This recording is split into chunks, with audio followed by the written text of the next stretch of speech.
So hello everyone, I am Anil and welcome to my YouTube channel. तो दोस्तों, आज की वीडियो में आप लोगों को बताने वाला हूं कि आप लोग जन्म प्रमाण पत्र कैसे बना सकते हैं, कैसे इसके लिए क्या क्या प्रोसेस है, ये सारी चीजें मैं आपको अपने वीडियो के माध्यम से बताने वाला हूं। तो दोस्तों, उससे पहले मैं आप लोगों को एक बात बता दूं कि अभी तक आप लोग जो जन्म प्रमाण पत्र बनवाने के लिए अभी तक आप नगर पालिका, हॉस्पिटल या लोक सेवा के चक्कर खा रहे थे, लेकिन अब आपको कहीं जाने की आवश्यकता नहीं है। किसी भी एज का, किसी भी आयु का, अब घर बैठे अपने मोबाइल से बहुत आसानी से आप लोग जन्म प्रमाण पत्र बना सकते हैं दोस्तों। तो आप लोगों को जन्म प्रमाण पत्र की क्या प्रोसेस है, क्या क्या इसमें डॉक्यूमेंट्स लगने वाले हैं, सारा फुल एंड फाइनल प्रोसेस मैं आपको इस वीडियो के माध्यम से बताने वाला हूं। तो दोस्तों, अगर आप लोग इस वीडियो को स्टार्ट से एंड लास्ट तक वॉच करेंगे तो आप लोग जन्म प्रमाण पत्र बहुत ही आसानी से बना सकते हैं। तो चलिए दोस्तों, वीडियो को स्टार्ट करते हैं। लेकिन दोस्तों, वीडियो को स्टार्ट करने से पहले अगर आप लोग हमारे चैनल पर नए हैं तो चैनल को सब्सक्राइब कीजिए, वीडियो पसंद आए तो वीडियो को लाइक कीजिए और वीडियो को ज्यादा से ज्यादा शेयर कीजिए। तो चलिए दोस्तों, वीडियो को स्टार्ट करते हैं। मोबाइल में आपको गूगल क्रोम ओपन कर लेना है और मैं अपने डेस्कटॉप पर गूगल क्रोम ओपन कर लेता हूं। जिस तरीके से मैं यहां पर लैपटॉप में प्रोसेस करूंगा, यानी अपनी डेस्कटॉप की स्क्रीन पर प्रोसेस करूंगा, वही प्रोसेस आपको सेम आपकी मोबाइल की स्क्रीन पर यानी गूगल क्रोम पर करना है। तो चलिए दोस्तों, सबसे पहले अपना गूगल क्रोम ओपन कर लेते हैं। तो दोस्तों, गूगल क्रोम ओपन हो रहा है हमारा, थोड़ा सा नेट स्लो है इसलिए गूगल क्रोम स्लो ओपन होता है। तो चलिए, हमारा गूगल क्रोम ओपन हो चुका है। अभी यहाँ पर आपको टाइप करना है सिविल रजिस्ट्रेशन। जैसे ही आप लोग यहाँ पर सिविल रजिस्ट्रेशन टाइप करेंगे तो देखिए यहाँ पर सिविल रजिस्ट्रेशन का प्रोसेस खुल जाता है। यहाँ पर आपको फर्स्ट वाले लिंक पर आपको सिंपली क्लिक कर देना है। जैसे ही आप लोग यहाँ पर क्लिक करेंगे तो आपके सामने कुछ इस तरीके की वेबसाइट ओपन होकर के आ जाती है। देखिए दोस्तों, यहाँ पर वेबसाइट ओपन होकर के आ गई है। अभी यहाँ पर सबसे टॉप में आपको देखिए लॉगिन का बटन दिखाई दे रहा होगा, यहाँ पर आपको क्लिक करना है और जो फर्स्ट वाला जो ऑप्शन है जनरल पब्लिक, तो यहाँ पर आपको सिंपली क्लिक कर देना है। देखिए दोस्तों, मैंने यहाँ पर क्लिक कर दिया है। अभी यहाँ पर आपको जनरल पब्लिक लॉगिन करना है, यानी लॉगिन करने के लिए दोस्तों आपको सबसे पहले सिंगअप करना होता है। तो सिंगअप यानी रजिस्ट्रेशन फॉर्म होता है। रजिस्ट्रेशन में कुछ भी नहीं होता है दोस्तों, अपना नाम, address, Aadhaar number, mobile number, email ID, ये सब वेरीफाई करके आपका सिंपली बहुत ही आसान तरीके से यहाँ पर रजिस्ट्रेशन हो जाता है दोस्तों। अगर आपको रजिस्ट्रेशन करने में कोई भी प्रॉब्लम आती है तो मुझे कमेंट बॉक्स में कमेंट करके बताइए, तो मैं रजिस्ट्रेशन पर भी एक वीडियो आपको बना करके दे दूंगा दोस्तों। तो दोस्तों, इस पोर्टल के जरिए आप किसी भी एज का, किसी भी आयु का यहाँ से जन्म प्रमाण पत्र बना सकते हैं। तो चलिए दोस्तों, सबसे पहले यहाँ पर लॉगिन करना होता है। तो हम सिंपली यहाँ पर, मेरा रजिस्ट्रेशन ऑलरेडी यहाँ पर है, तो यहाँ पर हम लोग लॉगिन कर लेते हैं। दोस्तों, देख सकते हैं आप लोग, मैंने यहाँ पर अपना मोबाइल नंबर फिल करके यहाँ पर लॉगिन पर क्लिक कर दिया। जैसे ही लॉगिन पर हम लोग क्लिक करते हैं तो हमारे जो रजिस्टर्ड मोबाइल नंबर है उस पर एक ओटीपी चला जाता है। तो उस ओटीपी को आपको यहाँ पर वेरीफाई करना होता है। चलिए, हम लोग, हमारे पास ओटीपी आ चुका है, यहाँ पर हम ओटीपी को वेरीफाई कर लेते हैं। तो जैसे ही हम लोग यहाँ पर ओटीपी फिल करते हैं, हमें यहाँ पर लॉगिन पर क्लिक करना होता है। दोस्तों, जैसे ही हम लोग यहाँ पर लॉगिन करते हैं तो जो लॉगिन करने के बाद जो डैशबोर्ड सामने आता है वो कुछ इस तरीके का आता है। तो आपको यहाँ पर सबसे देखना है फर्स्ट वाला जो होम पेज का है, सेकंड वाला बर्थ, यहाँ पर आपको सिंपली क्लिक कर देना है और रिपोर्ट बर्थ पर क्लिक कर देना है। तो इसके बाद अगर एड ओल्ड बर्थ इवेंट वाला करना है तो आपको नीचे सेकंड वाले ऑप्शन चूज करना होगा और रिपोर्ट बर्थ पर क्लिक करना है। आपको सिंपली यहाँ पर कुछ भी नहीं करना, रिपोर्ट बर्थ पर क्लिक कर देना है। चलिए देख लीजिए, यहाँ पर जैसे ही मैं रिपोर्ट बर्थ पर क्लिक करता हूं तो मेरे सामने एक फॉर्म ओपन होकर के आ जाता है। आपको ये पूरा फॉर्म मैं यहाँ पर दिखा देता हूँ। कुछ इस तरीके का फॉर्म यहाँ पर शो होता है। तो आपको यहाँ पर सिंपली कुछ भी नहीं करना, इस फॉर्म को बहुत ही आसानी से आप लोग भर सकते हैं, वो भी घर बैठे अपने मोबाइल की स्क्रीन से। तो दोस्तों, यहाँ से वीडियो पर बिल्कुल ध्यान दीजिएगा, क्योंकि यहाँ से मैं स्टेप बाय स्टेप आपको बताने वाला हूँ कि आप लोग किस तरीके से घर बैठे अपने मोबाइल की स्क्रीन के गूगल क्रोम के जरिए आप लोग जन्म प्रमाण पत्र के लिए अप्लाई कर सकते हैं। ठीक है दोस्तों, तो सबसे पहले आपको यहाँ पर अपना स्टेट चूज कर लेना है, जो भी आपका स्टेट है। चलिए, मैं एक स्टेट यहाँ पर चूज कर लेता हूँ। इसके बाद दोस्तों आपको करना क्या है, सिंपली आपको आ जाना है जनरल इन्फॉर्मेशन। जनरल इन्फॉर्मेशन में दोस्तों आपका जब प्राइमरी लैंग्वेज रहेगा वो इंग्लिश ऑलरेडी यहाँ पर सिलेक्ट रहेगा, इसका आपको बिल्कुल भी कोई भी छेड़छाड़ नहीं करना है। इसके बाद जो सेकेंडरी लैंग्वेज जो होता है वो आपके स्टेट के हिसाब से होता है। जो भी स्टेट यहाँ पर चूज करेंगे, जो भी स्टेट की वहां की मातृभाषा होगी, वो यहाँ पर सिलेक्ट ऑटोमेटिकली हो जाएगी। इसके बाद जो रिपोर्टिंग की तिथि जो है वो यहाँ पर सिलेक्ट ऑटोमेटिकली रहेगी। क्योंकि आप जिस भी तारीख के लिए जन्म प्रमाण पत्र के लिए अप्लाई करते हैं वो यहाँ पर डेट सिलेक्ट रहती है। ठीक है, तो आप इसमें बदलाव नहीं कर सकते हैं। इसके बाद आपकी बच्चे की जो सूचना है वो यहाँ पर आपको फिल करना है। सबसे पहले बच्चे की जो जन्म दिनांक है वो आपको यहाँ पर फिल कर देना है। इसके बाद कंफर्म डेट ऑफ बर्थ क्या है वो यहाँ पर आपको डाल देना है। इसके बाद जन्म का समय आपको यहाँ पर डालना है। इसके बाद दोस्तों यहाँ पर जेंडर चूज करना है, जेंडर महिला या पुरुष या ट्रांसजेंडर, जो भी बच्चा है वो आप यहाँ पर चूज कर लीजिएगा, या जिस भी कस्टमर का आप अप्लाई कर रहे हैं उसका आप यहाँ पर चूज कर लीजिएगा। इसके बाद दोस्तों आ जाता है यूआईडी। अगर आपने आधार कार्ड के लिए अप्लाई किया है तो ईआईडी वाला ऑप्शन सिलेक्ट करेंगे। यदि आपका आधार कार्ड बन चुका है तो आधार सिलेक्ट करेंगे। चलिए हम लोग यहाँ पर आधार सिलेक्ट कर लेते हैं। इसके बाद दोस्तों जो अगला स्टेप है वो है बच्चे का नाम नहीं रखा गया है। यदि बच्चे का नाम है तो कृपया चेक बॉक्स पर टिक करें, अदरवाइज बच्चे का नाम है रख लिया है तो टिक नहीं करना है, बच्चे का नाम यहाँ पर आपको फिल करना है। और अगर बच्चे का नाम नहीं रखा गया है, मेरे हिसाब से बच्चे का अगर आधार कार्ड बन चुका है तो आप बच्चे का नाम तो रख ही चुके होंगे। अगर ईआईडी भी अप्लाई कर चुके हैं तो भी बच्चे का नाम रख चुके हैं, तो फिलहाल में आप चेक बॉक्स को टिक मत कीजिएगा। ठीक है दोस्तों, यहाँ पर सिंपली नाम भर देना है।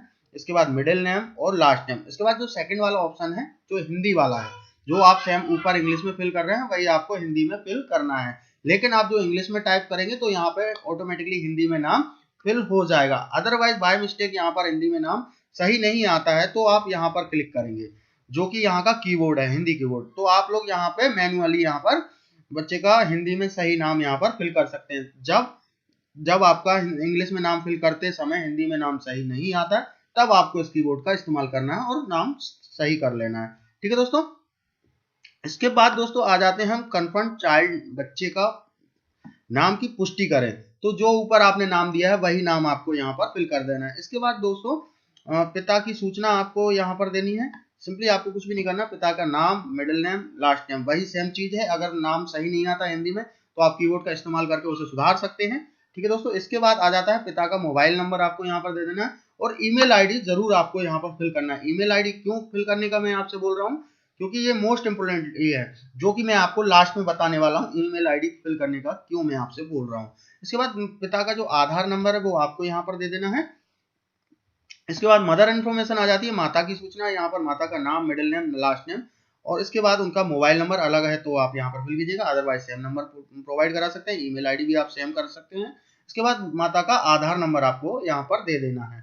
इसके बाद आता है दोस्तों एड्रेस। बच्चे के जन्म के समय माता पिता का जो एड्रेस है वो आपको यहाँ पर सिंपली फिल कर देना है। अगर आप आउट ऑफ इंडिया है तो आउट ऑफ इंडिया पे सिलेक्ट करेंगे, अदरवाइज हमारे इंडिया के लिए मैं यहाँ पर ये वीडियो बना रहा हूँ तो आप इन इंडिया के ही होंगे तो आप इंडिया पे सिलेक्ट रहने दीजिएगा। इसके बाद स्टेप बाय स्टेप आपको यहाँ पर एड्रेस चूज कर लेना है और एड्रेस बहुत ही आसान तरीके से यहाँ पर फिल कर देना है। ठीक है दोस्तों, इसके बाद जो आता है आपका परमानेंट एड्रेस, माता पिता का स्थायी पता अलग है तो आप यहाँ पर यस और नो का ऑप्शन चूज कर सकते हैं। अलग अलग है तो नो करिएगा, अगर सेम एड्रेस है ऊपर वाला तो आप यस पर क्लिक कर दीजिएगा। अब दोस्तों आता है बच्चे का जन्म का स्थान। ठीक है दोस्तों, यहाँ पर तीन ऑप्शन आपको देखने को मिल जाएंगे, एक अस्पताल संस्था, दूसरा है घर, तीसरा अन्य स्थान। तो तीनों में से जो भी स्थान है आप यहाँ पर चूज कर सकते हैं। तो चलिए मैं यहाँ पर घर का चूज कर लेता हूँ। दोस्तों मेरे पास अभी फिलहाल में कोई कस्टमर अवेलेबल नहीं है तो मैं यहाँ आपको लाइव डेमो नहीं दे पा रहा हूँ फिल करके, लेकिन फिर भी मैं प्रयास करता हूँ कि लास्ट तक ही आपको कंप्लीट करके यहाँ पर प्रोसेस बताऊं। ठीक है दोस्तों, इसके बाद दोस्तों आ जाता है कि आपका एड्रेस फिर से आ जाता है, क्या माता पिता का स्थायी पता वही जो बच्चे के जन्म के स्थान के समय है, हाँ या ना में आपको यहाँ पर आंसर देना है। हाँ तो सेम एड्रेस है, आप यहाँ पर फिल हो जाएगा ऑटोमेटिकली जो एड्रेस आप ऊपर डाल चुके हैं। इसके बाद दोस्तों आ जाता है पंजीकरण इकाई। तो दोस्तों यहाँ पर कुछ डॉक्यूमेंट आते हैं, चलिए मैं आपको वो डॉक्यूमेंट यहाँ पर फिल करके बता देता हूँ क्या क्या डॉक्यूमेंट्स यहाँ पर आते हैं। तो देखिए सिंपली आपको कुछ नहीं करना है। चलिए यहाँ पर देखिए, आप यहाँ पर तीन ऑप्शन दिखाई देंगे, म्युनिसिपल पार्टी विदिशा, और जो भी मैंने यहाँ पर डेमो के लिए यहाँ पर चूज करके रखा हुआ है दोस्तों, आप लोग अपने हिसाब से जो भी एड्रेस फिल करेंगे तो वहाँ की संस्थाएं यहाँ पर आ जाएंगी। तो जैसे कि हम वहाँ पे भर रहे हैं तो हमारे पास मेडिकल कॉलेज यहाँ का आ चुका है, यानी जो अस्पताल है, डिस्ट्रिक्ट हॉस्पिटल विदिशा भी आ चुका है, हमारा जो गवर्नमेंट हॉस्पिटल है, म्युनिसिपल पार्टी यानी नगर पालिका। यहाँ पर जिस भी आप रजिस्ट्रेशन इकाई को चूज करेंगे तो वहां पे वो आवेदन चला जाता है। तो चलिए हम लोग यहाँ पर म्युनिसिपल पार्टी विदिशा कर लेते हैं। तो इसके बाद दोस्तों सिंपली आपको करना कुछ नहीं है, इसके बाद आपको सेव नाउ पर क्लिक कर देना है। जैसे ही आप लोग सेव करते हैं तो ये फॉर्म आपका सेव हो जाता है। इसके बाद आपको नेक्स्ट पर क्लिक करना है। जैसे ही दोस्तों आप लोग नेक्स्ट पर क्लिक करेंगे तो देखिए आपको कुछ इस तरीके का सेकंड स्टेप आ जाएगी। तो यहाँ पर बताया गया है ग्राम या शहर का नाम जहाँ माता पिता का निवास हो या माता पिता सामान्य तरह रहते या क्योंकि प्रसव की जगह भिन्न हो सकती है, घर का पता दर्ज करने की आवश्यकता नहीं है। ठीक है दोस्तों, इसके बाद आ जाता है कि बच्चे के जन्म के समय माता पिता का कॉपी करें, तो यहाँ पर आपको टिक कर देना है। ठीक है, यहाँ पर आप लोग जैसे ही टिक करेंगे तो जो आपने एड्रेस पीछे दिया होगा, मतलब जो पहले वाले स्टेप में फिल किया होगा, वो स्टेप यहाँ पर ऑटोमेटिकली फिल होकर के आ जाएगी। ठीक है दोस्तों, अगला जो स्टेप है वो है पिता की सूचना। तो फादर का रिलीजन चूज करना है आपको, हिंदू, मुस्लिम, सिख, ईसाई, क्रिश्चियन, बहुत सारे ऑप्शन यहाँ पर दिए हुए हैं, जो भी आपका कस्टमर जैसा है वैसा आपको यहाँ पर चूज कर लेना। इसके बाद उसका फादर का एजुकेशन यहाँ पर चूज करना है। एजुकेशन के बाद फादर का ऑप्टिकल मतलब क्या काम करते हैं वही, और सेम माता का आपको करना है, जैसा कि मदर का धर्म क्या है, एजुकेशन और उनका कार्य, तो वो सारी चीजें आपको यहाँ पर सिंपली कर ले। एज ऑफ द मदर यहाँ पर सिलेक्ट कर लेना है। जो मतलब मैरिड के समय या मैरिज शादी के समय जो एज थी वो आपको यहाँ पर चूज कर लेना है, और बच्चे के जन्म के समय क्या एज थी वो आपको एज यहाँ पर डाल लेना है। इसके बाद जीवित बच्चों की संख्या यहाँ पर टाइप करना है। ठीक है, और उसके बाद जो सेकंड स्टेप है वो आपको यहाँ पर देख लेना, रिश्तेदार अथवा अन्य, यहाँ पर आपको ऑप्शन चूज करना है कि बच्चे का जन्म के समय कौन वहां पर उपस्थित था, वो आपको यहाँ पर सिलेक्ट कर लेना। इसके बाद यहाँ पर नॉर्मली स्वाभाविक डिलीवरी कैसी हुई है, सेजर से या फिर सादा नॉर्मली हुई है, तो हम स्वाभाविक ही लिखेंगे। और यहाँ पर बच्चे का वेट क्या है वो आपको यहाँ मतलब बच्चे का जो वजन है वो आपको यहाँ पर लिखना है। इसके बाद यहाँ पर जो गर्भावस्था की अवधि जो होती है वो हफ्ते यहाँ पर आपको डाल देने हैं, टोटल कितने हफ्तों में डिलीवरी हुई है, मतलब जन्म हुआ है बच्चे का। ओके दोस्तों, इसके बाद जो सिंपली यहाँ पर डॉक्यूमेंट्स हैं वो आपको यहाँ पर अपलोड करने होंगे। Upload supported document only JPG, PNG या PDF are allow. Maximum file size जो है वो 8 MB से ज्यादा नहीं होना चाहिए। ठीक है दोस्तों, यहाँ पर कुछ डॉक्यूमेंट्स यहाँ पर दिए हुए हैं, जैसे गैस बिल या telephone bill, government ID card, कुछ भी जो वोटर कार्ड जो डॉक्यूमेंट्स हैं वो आप यहाँ पर फिल कीजिएगा। इसके बाद दोस्तों आ जाता है, इसके बाद जो डॉक्यूमेंट आता है additional document in support claim. ठीक है दोस्तों, वो आपको यहाँ पर डाल देने हैं, जैसे पैन कार्ड या जो स्कैनिंग कॉपी, वो फिजिकल रिपोर्टिंग फॉर्म जो भी है, या अदर जो भी डॉक्यूमेंट्स आपके पास हैं तीनों में से वो आप यहाँ पर डाल दीजिएगा। इसके बाद दोस्तों आता है अदर डॉक्यूमेंट्स में, तो देखिए डॉक्यूमेंट्स टाइप में आपको देखिए क्या ऑटोमेटिकली यहाँ पर रहेगा। अब यहाँ पे आ जाती है डिस्ट्रिक्ट, सब डिविजनल या एग्जीक्यूटिव मजिस्ट्रेट ऑर्डर।